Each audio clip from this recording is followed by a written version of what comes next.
하나님께서 그 주신 말씀을 통해서 살아가라고 하신 그 능력의 말씀을 붙잡고 그럼에도 불구하고 다시 한번 하나님 앞에 내가 이렇게 살아도 되는 건가요? 내가 이렇게 생각해도 되는 건가요? 제가 이렇게 결정해도 되는 건가요? 이게 굳이 무릎 꿇고 해야 될 필요가 있습니까, 여러분?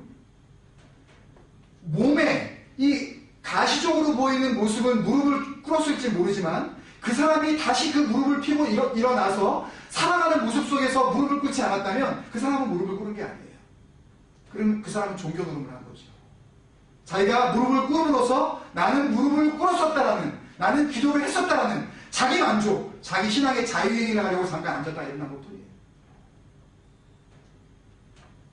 기도의 진정한 본질을 알지 못하기 때문에 아이들을 야단칠 때 보면 그 사람이 기도하는 사람인지 아닌지 알 수가 있어요.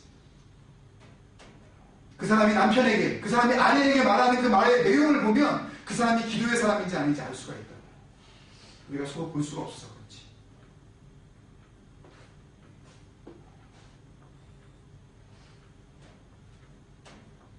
이 말씀을 우리 너무 좋아합니다. 그래서 무엇이든지 원하는 대로 구하라. Whatever. Whatever you want, just pray. 너무 좋잖아요.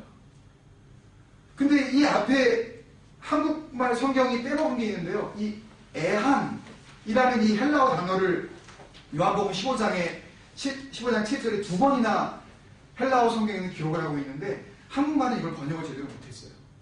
그 뜻이 뭐냐 하면 조건이 있는데 이 애한이라는 이 접속사가요. if라는 그런 의미이기도 하지만 조금 더 강력한 그런 접속사예요. 조건이 있는데 주님께서 말씀하실 때 그 말씀을 하셨다고요. 주님은 뭐든지 구해라 다 이루리라 이렇게 말씀하시는 그 말씀 사이에 두 번이나 주님께서 애한이라고 두 번이나 말씀하셨는데 조건이 있는데 내가 조건을 알려주는데 이렇게 말씀하셨어요. 근데 번역상에서 이게 다 놓쳐버림으로써 진정으로 주님의 마음이 이 말씀 안에 담겨있지 않아요. 조건이 있다는 조건이 뭐예요? 너희가 내 안에 거하고 내 말이 너희 안에 거하는 조건이 있는데 뭐가 먼저라는 거예요? 관계가 먼저라는 거예요. 그러므로 기도는 관계이고요. 진정한 기도는 진정한 관계일 수밖에 없습니다. 그러니 가식적인 관계를 통해서 진정한 기도가 있을 수가 없고요. 가식적인 기도 속에 진정한 관계라는 것은 있을 수가 없습니다. 그 전장의 요한복음 14장 14절에 주님께서 이렇게 말씀하셨습니다. 내 이름으로 무엇이든지 내게 구하면 내가 시행하리라. 딱 이 한 구절밖에 없어요. 13절에는 또 다른 말씀이 있지만 14절 말씀만 보면 그냥 예수님 이름으로 그걸 걸고 뭘 이렇게 구하면 다 해주신다라는 걸로 우리가 들려요. 근데 뜬금없이 15절 앞뒤로 연결되지 않을 것 같은 말씀 한 말씀을 딱 하고서 그리고서 더 이상 성령을 주신다는 말씀을 넘어가게 되는데요. 15절 말씀이 뭐예요? 요한복음 14장 15절 말씀. 너희가 나를 사랑하면 애한 조건이 있는데 내 이름으로 무엇이든지 구하면 내가 다 시행하리라. I'll do it. 내가 정말 니네 다 이루어주리라. 다 약속해 주셨는데 15절에 뜬금없이 앞뒤로 연결되는 건지 아니면 14절에 붙는 건지 16절에 붙는 건지 정확히 모르겠지만 너희가 나를 사랑하면 조건이 있는데 나의 계명을 어떻게 한다고요? 사울은 이걸 안 지킨 거예요. 사울은 누굴 사랑하지 않은 거예요? 하나님을 사랑하지 않은 거예요. 다윗은 하나님을 사랑하는 거예요. 그러므로 다윗의 이야기가 나올 때마다 전심으로 라는 이야기가 많이 나요. 전심으로. 그 생각 속에 온통 하나님 생각밖에 없다는 거. 우리 공동체의 이름을 그렇게 은혜 가운데 우리가 갖고 보니까 이 말씀이요 전부 주님 생각과 연결되지 않은 게 없어요. 너무 명료하고 너무너무 분명해요. 포커스가 딱 하나님은 계속해서 하나님의 생각을 알려주시려고 주님께서는 주님께 이 땅에 오셔서 하나님의 생각을 통해서 주님 생각을 또 알려주시죠. 그렇다면 관계를 온전하게 하는 것이 무엇일까요? 생각. 너 지금 무슨 생각하고 있니? 그게 하나님과의 어떤 관계인지를 규명하는 증거가 됩니다. 너 무슨 생각하고 있니? 너 나 사랑하니? 하나님은 시작부터 주님께서 오시는 마지막 순간까지 그 질문을 계속 말씀을 통해서 우리의 삶의 현장을 통해서 우리에게 들려주고 계신다고 저는 생각을 해요.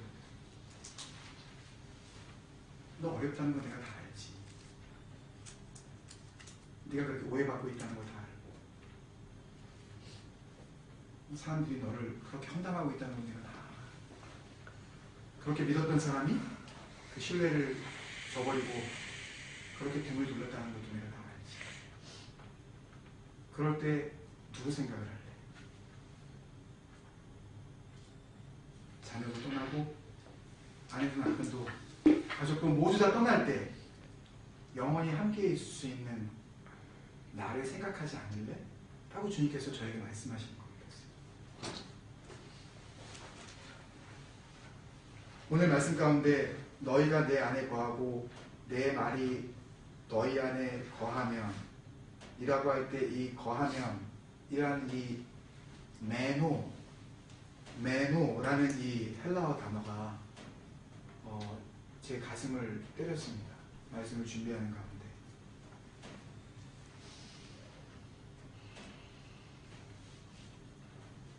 주님께서 오병이어의 기적을 베푸시고 나서 이스라엘 지방을 다니시기 시작할 때 구름 같은 사람들이 몰려요. 설교에서도 한번 말씀드렸지만 주님께서 그렇게 사람들이 몰려들었을 때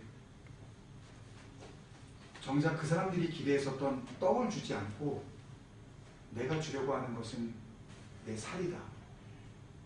내가 너희들에게 마시게 하려고 하는 것은 내 피다. 라는 이야기를 듣고 사람들이 뭐 이런 괴상망측한 소리가 다 있나 라고 하고 다 떠나가기 시작했어요. 그때 주님께서 남아있는 제자들 몇 사람에게 물었습니다. 너희도 가려느냐? 이때 한국말은 그냥 너희도 가려느냐 라고 이렇게 되어 있지만요, 영어 성경을 한번 나중에 가서 보시면요, 영어의 그 의문문 가운데 부가 의문문이라는 것이 있습니다. 너 이거 먹지 않을래? 너 이거 먹을래? 하고 do you 혹은 don't you? 라고 뒤에다가 하나 더 붙이는 거, 이걸 부가 의문문이라고 옛날에 이렇게 나오시거든요. 주님께서 부가 의문문을 쓰셨어요. 니네들도 떠날 거니? 그렇지 않지. 주님께서 내려오셨던 거예요. 주님은 정말 우리의 사랑을 기다리고 계셔요. 우리는 모두 나를 사랑해 주기만을 기다려요. 가정에서도 남편이 아내를 사랑하기를 기대하고 아내가 남편을 사랑하기를 기대하고, 자녀들도 자녀가 부모가 자녀를 사랑하기만을 기대해요. 모두가 서로를 사랑하기만을 기대하고 있을 때에, 사랑받기만을 기대하고 있을 때에 주님께서 물으신 겁니다. 니네도 떠날 거니? 내 안에 거하지 않을 거니? 나랑 같이 스테이하지 않을 거니?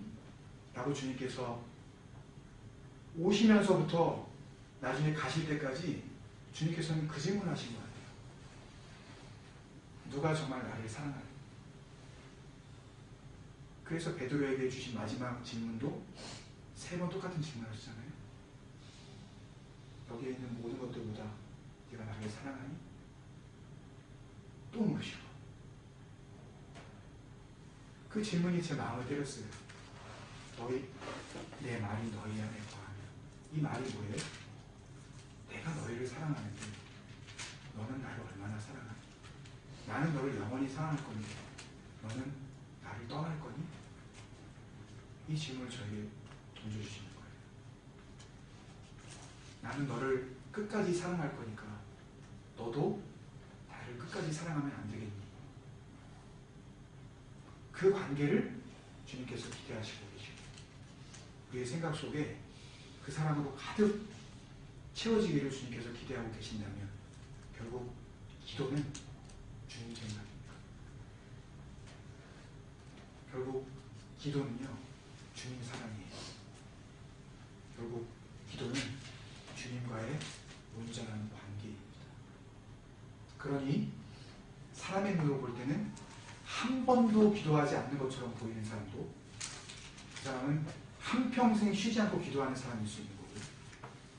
사람의 눈으로 보기에는 꽤나 기도하고 있는 아까 말씀드린 대로 저분 기도하는 분이야 라고 하는 사람도 사실은 평생 제대로 된 기도 한 번도 못하고 그렇게 주님의 심판대 앞에 설 수 있다는 것을 저는 깨달았습니다. 기도는 보이는 것이야. 진정한 기도는 내 안에서 이루어져. 그걸 보지 못하는 사람은 기도 안 한다고 손가락질할지 모르지만 그거를 보시는 그분께서는 저 사람은 나를 위하여서 말씀을 지키며 모든 문제를 나에게 가지고 나와서 어떤 문제라도 나에게 묻고 또 묻고 진정으로 기도하는 사람이다. 주님께서 그렇게 인정해 줄 줄로 믿습니다. 누군가 우리에게 기도가 뭐냐고 묻는다면 그냥 들은 얘기로 말씀하시는 것이 아니라 내 삶의 체험으로 기도는 관계입니다. 기도는 주님 사랑입니다. 기도는 주님 생각입니다. 라고 우리가 자신 있게 그 복음을 선포할 수 있는 저와 여러분이 되시길 주님을 축원합니다. 그런 마음을 같이 드렸으면 좋겠습니다. 주님께서 오늘 우리에게 묻습니다.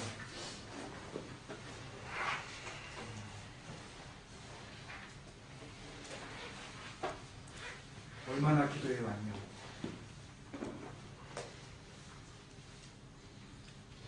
적어도 하루에 3번은 기도하고요, 제가요. 어쩔 때는 밥을 4번 먹으면 4번도 기도하기도 했는데요. 그런 기도 말고요. 하나님께서 사울과 다윗 이 두 사람 속에서 역대상 속에 우리에게 말씀해 주시려고 하셨던 그런 그 하나님 마음처럼요. 정말 우리는 하나님께서 들으실 만한 그런 기도를 얼마나 또는 몇 번이나 그렇게 하면서 살아왔을까? 기도를 들어주는 사람이 있는가 하면 기도를 해도 들어주지 않는 사람이 있다면 그렇다면 나는 오늘 밤에 기도할 것인가? 아니면 하나님 앞에 새로워질 것인가? 아무리 기도해도 만약에 우리의 기도가 하나님하고 전혀 상관없는 그런 종교행위에 불과한 그런 일이라면 오늘 나는 하나님 앞에서 어떤 모습으로 기도의 자리에 서야 하는가? 저와 여러분에게 주시는 하나님의 은혜의 말씀인 줄 믿습니다. 우리에게 또 한 번의 기회를 주십니다. 진정한 기도, 하나님이 들으시는 기도, 무엇이든지 구하기만 하면 주님께서 움직이시기 시작하는 그런 진정성 있는 기도, 그런 기도를 기대하시는 그 하나님 앞에 우리의 마음을 열어놓고 하나님, 주님과 진정한 관계, 온전한 교제, 그런 신실한 만남, 저희 밤에 다시 한번 새롭게 하고 싶습니다. 지금까지 잘 해왔다면 오늘 더 깊어지게 하시고, 혹 지금까지 뭔가 하나님께서 기대하셨던 기도의 삶이 온전하지 못했었다면 하나님, 오늘 밤에 나에게 주신 은혜의 기회군요. 오늘 기점으로 내가 진정한 기도의 사람으로 세워지겠습니다. 하나님께서 원하셨었던 기도의 삶, 이제부터 시작입니다. 같이 한번 기도하겠습니다.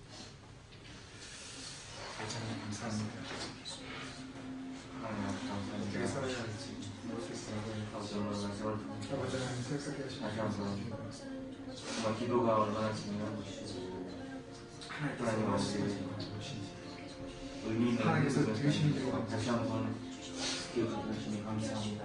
주님께서 원하셨던 생각이 무엇인지 아버지 하나님 알게 해주십시오. 감사하고 없이 아버지 기도했던 하나님 그 모든 살아계신 하나님 어리석은 시간들을 가운데서 우리의 모든 삶을 주 앞에 회개합니다. 아버지 진정으로 아버지 방향을 바꾸게 하여 주옵소서. 잘못된 삶이 아버지 하나님 치료하고 아버지 온전히 진정으로 주님 되어지는 앞에 그런 진정한 믿음의 역사가 기도가 나타나게 하여 주옵소서. 그런 기도를 사울도 드릴 수 있도록 하나님의 올릴 수 있도록 그런 천거를 받고 기름 부으심을 받아 이스라엘의 왕이 됐었던 사람,